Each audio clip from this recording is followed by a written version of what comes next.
UEFA Europa conference league കിരീടം സ്വന്തമാക്കി Chelsea. കലാശ പോരാട്ടത്തിൽ സ്പാനിഷ് ക്ലബ് റയൽ ബെറ്റിസിനെ 1-4 ഗോളുകൾക്ക് തകർത്താണ് ചെൽസി കിരീടത്തിൽ മുത്തമിട്ടത്.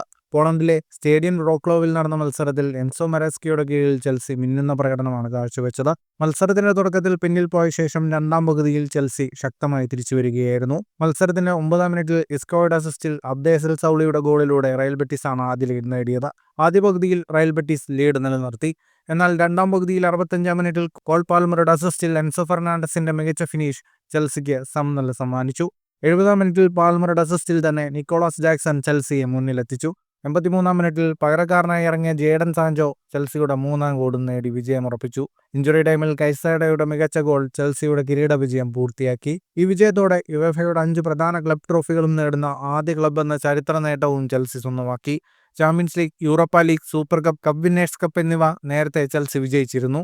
ഈ കിരീട വിജയത്തോടെ ചെൽസിക്ക് €7 മില്യൺ പ്രൈസ് മണി ലഭിച്ചു. കൂടാതെ അടുത്ത സീസണിലെ യൂറോപ്പ ലീഗിന് യോഗ്യത നേടി. എന്നാൽ പ്രീമിയർ ലീഗിൽ 4-ാം സ്ഥാനം നേടിയതിനാൽ ചെൽസി ചാമ്പ്യൻസ് ലീഗിലാണ് അടുത്ത സീസണിൽ കളിക്കുക. ഫുട്ബോൾ ലോകത്തെ കൂടുതൽ വാർത്തകൾക്കും വിശേഷങ്ങൾക്കുമായി സ്പോർട്സ് കഫേ സബ്സ്ക്രൈബ് ചെയ്യുക.